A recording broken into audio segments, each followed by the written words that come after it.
ગુજરાતની જનતાને મારા જય માતાજી અને જય શ્રી રામ। તો મિત્રો, ઘણા બધા દિવસથી તમે જોતા જશો કે સોશિયલ મીડિયામાં ઘણા બધા ન્યૂઝ આવે છે અને વાત કરવા જઈ રહ્યો છું કે આપણા ગુજરાતની આન બાન અને શાન ગણાતા એવા રીબડા પરિવારની।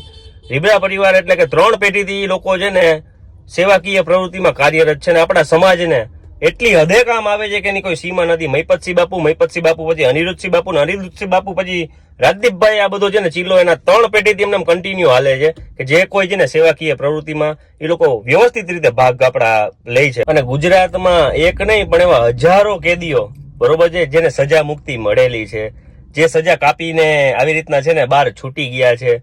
તો આ હજારોમાંથી કેમ અનિરુદ્ધસિંહને એકને જ કેમ ટાર્ગેટ બનાવવામાં આવે છે?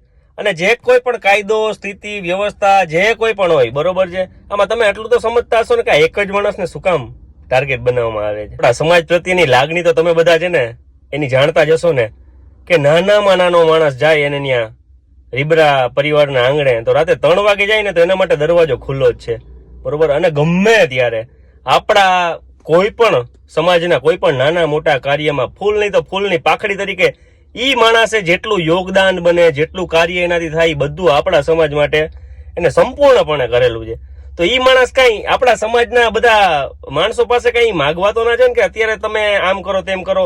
અત્યારે મિત્રો આપણા સમાજના ટોટલી માણસોને હું એક અપીલ કરું છું કે એને છે ને ખરેખર આપણી જરૂર છે।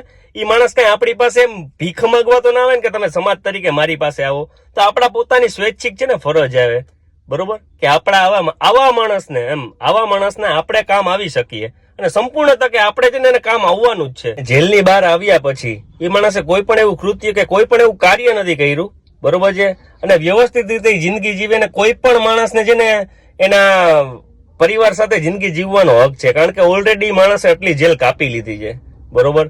હવે એના છોકરાના છોકરાઓ એની યારે એની જિંદગી છે ને જીવવાનો ને પૂરેપૂરો હક છે બરોબર। હવે જે કોઈ માણસ એને સડી સંચા કરી અને એ માણસને ધંધે લગાડવાનું ને આમાં જેને આમ ફસાવાનું કાર્ય કરે છે, તમે બધા જાણો જ છો બરોબર।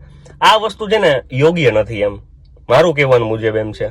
ખરેખર તમે છે ને જાગો ને હવે કઈક બોલો, નકર આમ ને આમ છે ને આપણા ક્ષત્રિય સમાજના આગેવાનો કોઈ પણ નાની મોટી છે ને સંડોવણીમાં ફસાવામાં જ આવે છે। ક્ષત્રિય સમાજ, દરબાર સમાજના તમામ નાના તથા મોટા ભાઈઓ, બહેનો, વડીલો, તમને બધાને મારી એક અપીલ છે કે અત્યારે રીબડા પરિવારને આપણી જરૂર છે ને આપણે બધાય ભેગા મળી અને રીબડા પરિવારની સાથે જ રહેવાનું છે ને એકલું નથી પડવા દેવાનું।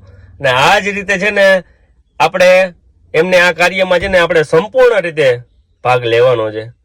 જય માતાજી, જય હિન્દ।